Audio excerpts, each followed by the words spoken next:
Hello everyone guys, कैसे हैं आप सभी। Hopefully you are doing well. So guys, UGC net management का पेपर कंडक्ट करवा दिया गया है। 13th को आपका पेपर था। तो अकॉर्डिंग टू स्टूडेंट्स फीडबैक मैं आज आपको बताऊंगा कि क्या एक्सपेक्टेड कट ऑफ हो सकती है आपकी बार यूजीसी नेट मैनेजमेंट के लिए। देखिए, आपकी बार के सर्कमटेंसेस थोड़े डिफरेंट है ड्यू टू कोरोना वायरस और ड्यू टू ये पेपर काफ़ी लेट करवाया गया है। सडनली ये जो डेट है वो अनाउंस कर दी गई है, उसमें ज़्यादा टाइम नहीं मिला। बीच में काफ़ी सारे स्टूडेंट्स ने प्रिपरेशन करना छोड़ दी थी। तो इसकी वजह से अब की बार आपको काफ़ी मेजर चेंज देखने को मिल सकते हैं। ठीक है।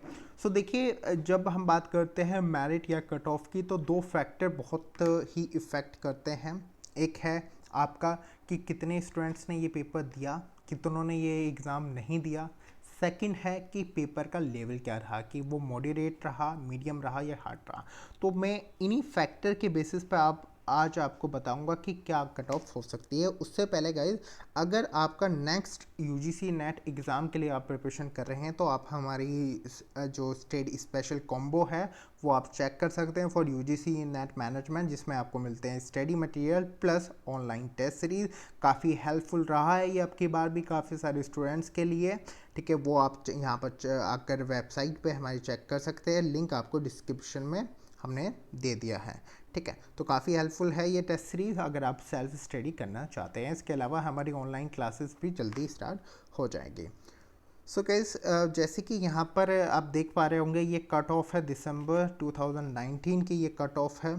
ठीक है, तो on the basis of December 2019 की कट ऑफ, तो मैं आज आपको बताऊंगा कि कितना फ्लैक्चुएशन अब हो सकता है। देखिए, मेरे अकॉर्डिंग पहले अगर बात करें कि पेपर की, ठीक है, तो काफ़ी सारे स्टूडेंट्स ने कहा है कि पेपर जो था वो मॉडरेट ही था। ठीक है, पेपर हार्ड नहीं था, वो मॉडरेट की कैटेगरी में था। ठीक है, देखिए ज़्यादा जो इफ़ेक्ट नहीं पड़ता, ठीक है, कि पेपर कैसे लेवल का था, बट इफ़ेक्ट पड़ता है कि पेपर कितनों स्टूडेंट्स ने दिया है। तो अकॉर्डिंग टू स्टूडेंट्स कहना है कि उनके जो लैब होती है ना, लैब जहाँ पर आप पेपर देते हैं, कि अराउंड 50% वैकेंट सीट्स थी। कुछ का कहना है कि अराउंड 60% थी, कुछ का कहना है कि अराउंड 30% थी। इसका मतलब एक क्लियर एक साफ बात है कि अब की बार जो है वो अपसेंट काफ़ी सारे स्टूडेंट्स रहे हैं एग्ज़ाम में। उसके काफ़ी सारे रीज़न हो सकते हैं। One of the reason corona virus, या काफ़ी सारे स्टूडेंट की प्रिपरेशन अच्छे से हुई नहीं थी, सडनली एग्ज़ाम डेट अनाउंस कर दी गई थी।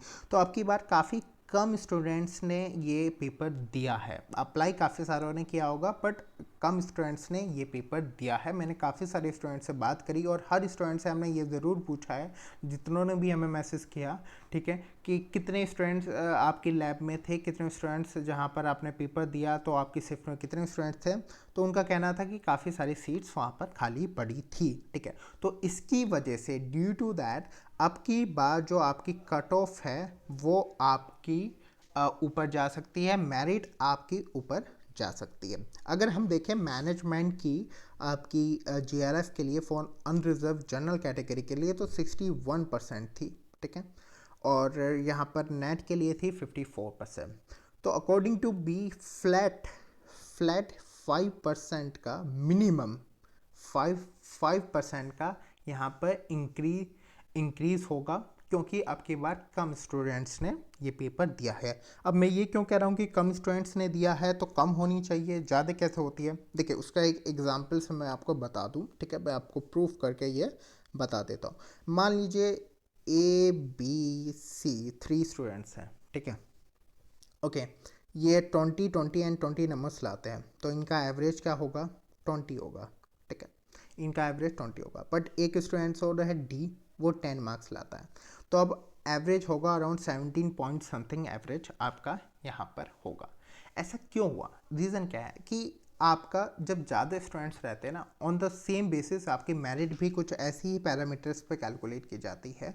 ठीक है, तो जब ज़्यादा स्टूडेंट्स रहते हैं ना, तो आपकी मेरिट में ज़्यादा फ्लैक्चुएशन नहीं होता, ज़्यादा चेंजेस नहीं होते। बट जो एग्ज़ाम, इवन इसका एक वन ऑफ द रीज़न आप देख सकते हैं, वन ऑफ द एग्ज़ाम्पल आप देख सकते हैं कि एज़ कंपेयर HRM, अगर हम जस्ट में HRM से कंपेयर करें, ठीक है, अगर हम HRM से ये कंपेयर करते हैं इस पेपर को, तो आप देख सकते हैं कि HRM जो सब्जेक्ट है उसकी कट ऑफ जो है वो ऑलवेज हाई रहती है आपकी मैनेजमेंट से। रीज़न क्या है? वन ऑफ द रीज़न ये है कि आपका यहाँ पर क्या है कि HRM को कम स्टूडेंट्स अपीयर करते हैं एज़ कम्पेयर टू मैनेजमेंट। तो अब की बार ये बहुत मेजर फैक्टर्स होगा, अब की बार ये देखने को आपको मिलेगा कि अब की बार जो कट ऑफ है वो आपकी जो मेरिट है वो आपकी हाई जाएगी।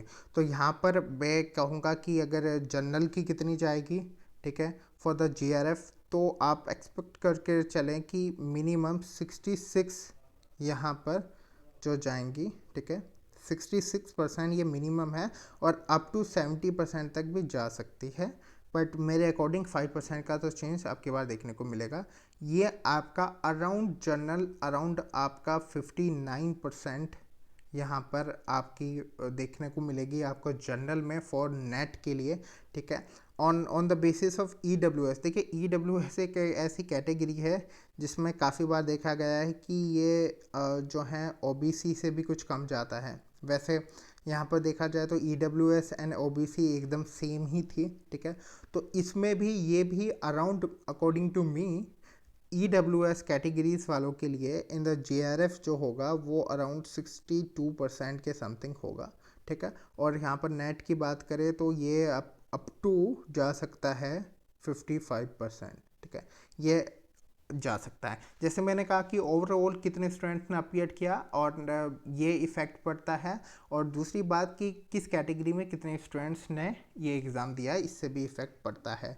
तो OBC में भी हम मानकर चल सकते हैं कि अराउंड सेम ही चेंजेस आपको देखने को मिलेंगे, इतनी आपकी जा सकती है। 62 आपकी होगी मैनेजमेंट के लिए एंड 55 आपकी जा सकती है, up to 55 for the net के लिए आपकी यहाँ पर जा सकती है। SC के लिए भी देखिए, अगर ऊपर वाली कैटेगरीज में चेंज होता है तो सभी कैटेगरीज में चेंज होता है ओवरऑल।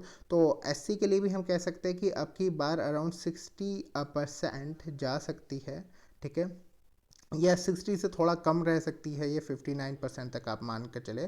बट इतना तो आप, इतने में आप सेफ जोन में अपने आप को मान सकते हैं अगर आपके 60% है इन SC में, और ये यहाँ पर आपका 47 थी, तो अराउंड यहाँ पर 50% आप सेफ जोन में मानकर अपने आप को चल सकते हैं।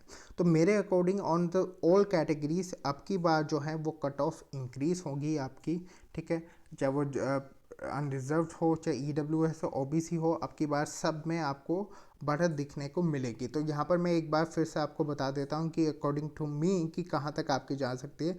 फॉर द पहले बात कर लेते हैं अनरिजर्व कैटेगरी के लिए। तो अनरिजर्व कैटेगरी के लिए GRF के लिए ये अप टू मेरे अकॉर्डिंग जा सकती है 66% तक, ठीक है, 66% से लेकर 70% तक भी जा सकती है अगर बहुत बड़ा चेंजेस हुआ। बट 66 एंड 70 के बीच में आप ये कर सकते हैं कि आप सेफ जोन में हैं, ठीक है, आप अपने आप को सेफ जोन में रख सकते हैं। वहीं आपकी जो मैंने बताया था कि आपका ये जो है फॉर नेट के लिए आपका जा सकता है ये अराउंड 59% या 60% तक ये जा सकता है, इससे ऊपर तो नहीं जाएगा, ठीक है, for your net in the general category. On the basis of other भी कैटेगरीज उसी हिसाब से ये बढ़ेंगे। तो आप इससे आपको एक आइडिया मिल गया होगा कि आप सेफ जोन में हैं या नहीं हैं। इवन अभी क्वेश्चन पेपर नहीं आया है, तो जब क्वेश्चन पेपर आएगा, जब क्वेश्चंस आप मिलाएंगे, उसके बाद आपको ज़्यादा आइडिया होगा कि आपके कितने मार्क्स बनते हैं, कितने आपके मार्क्स नहीं बनते हैं। ये थोड़ा एक अर्ली एजम्पशंस है, बट इससे आपको एक आइडिया मिल सकता है कि आपकी बात जो अकॉर्डिंग टू पेपर्स रहा है, अकॉर्डिंग टू पेपर सिनेरियो, आपकी बात जो आपकी कट ऑफ है, मेरिट है, वो आपकी थोड़ी हाई जाने वाली है। जैसे क्वेश्चन पेपर आते हैं तो मैं इसका फिर से एनालिसिस आपको बताऊंगा। So guys, thank you very much to watch out this video.